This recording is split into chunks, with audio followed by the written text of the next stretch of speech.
Okay. Elise and Michelle, do you guys know Hogan Gidley?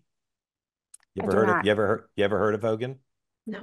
Never heard of him. Like you're looking at somebody like complete anonymous. Sorry, Okay. Hogan. No, that's all right. Hogan. The thing about Hogan is he has absolutely no ego except about his clothes.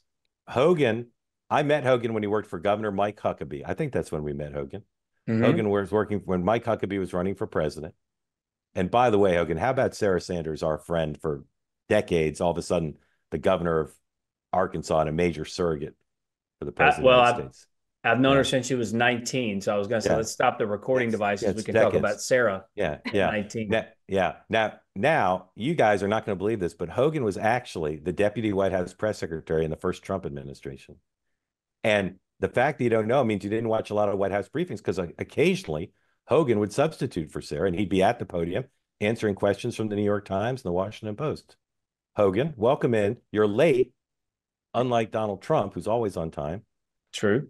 Elise is a Harris supporter. Michelle Mhm. is a Trump supporter. And they've been having an incredibly lovely chat. And one thing they agree on is Susie Wiles, who seems to be consensus America's sweetheart as the new White House chief of staff. Tell us about the Susie you know. When have you worked with her? What do you know about her? Why is she a good choice? I've always heard about Susie Wiles for years. I really didn't meet her actually until we were at Mar-a-Lago together at some event, and we talked for a while. And she came up to me and was very complimentary. I was complimentary of her. And once we got out of the way, I just kind of realized she's one of the smartest people I know. She has a lot of good political knowledge, and she's good, obviously, with Donald Trump. And that navigating that Trump world isn't always easy, and she's able to kind of, um, you know, get her opinion out there at the same time she can be loyal to him, but also helpful. She does that job from the posture that I think is the right way to do it, which is a selfless thing that only goes to protect and or promote the principle. She doesn't like to be on camera. She doesn't like to be out front doing things. And, she kind of sits in the back of the room and listens and watches and just soaks it all in. And then when she talks, you listen. She didn't a chatterbox. She doesn't talk all the time. So it's kind of one of those E.F. Hutton things. When she talks, people listen. And I think it was a really good pick. I'm sure Mark Cuban is quite concerned and confused Yeah, because he's surrounding himself by yet another talented, smart, strong woman. But yeah. good pick for Donald Trump right out of the gate. All right. I chided Hogan for being late. Hogan, I thank you for joining us on a Friday night. Very generous of you. Elise and Michelle, Hogan made reference to a 1970s television ad campaign for E.F. Hutton. Have either of you ever heard of that ad campaign? Where people No, talk? I'm No. sorry. Yeah. That So was just what? barely before my time. Yeah. All right. Hogan's probably not much older than you guys, but he likes to make references to like the 1950s, 60s, 70s. Occasionally he'll talk about Duran Duran. That's as modern as he goes. What? Now, Hogan, all right, what are the odds you'll take a job in the Trump administration?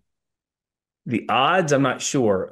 Look, it's always nice to be asked to dance, even if you don't want Yeah. to. But look, if he calls and asks, it's hard to turn that down. To be a small Yeah. part of a White House or an administration doing some stuff is a blessing. So Yeah.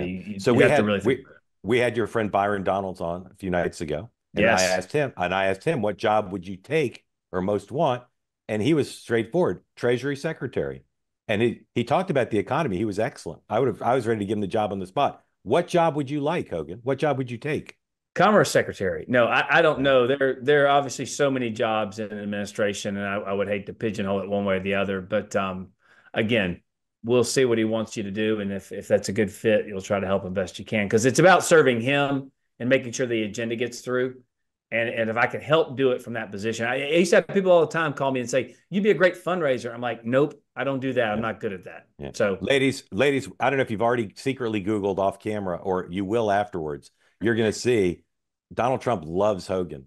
Like Donald Trump, there's like 20 people when something happens, or Donald Trump will say, I want to know what this person thinks. Hogan, some would say inexplicably, is one of the 20.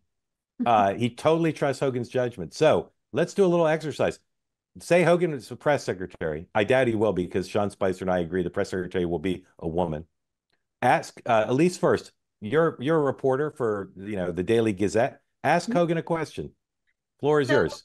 so Hogan, last week, RFK Jr. tweeted that on January 20th, he would issue an order that the government would remove fluoride from all of the water systems. And for decades, we have seen a lot of public health and evidence-based about how fluoride can help, as a preventative, fluoridated water is a preventative measure for a number of dental issues. And, Medicaid coverage for dental services is awful. Medicare doesn't cover dental services except for extractions. So, what I would love to know what the administration's stance is on fluoridated water. And you want me to answer that as like a press secretary? Like you're at the podium. You could say, I'll need to get back to you on that. Yeah, no, I would I would just do something like, I would say, well, look, I think it's very important that this administration makes clear to the American people we care about the health and safety and security of all Americans, whether that be dental coverage or any type of ailment you face covered under Medicare, Medicaid, however you may look at it. Donald Trump wants us to have clean, safe water, clean, safe air. But for anything further, I'd have to refer you to RFK Jr. Yeah. And you at the Make America Healthy Again cabinet post. As somebody pointed out, you could have said, I need to circle back with you on that. Yes. Now, Hogan, and again, this one I'm not kidding on. Hogan spends a lot of time with President Trump. Have you been time with President Trump and RFK Jr. in a private setting? No. No. Okay.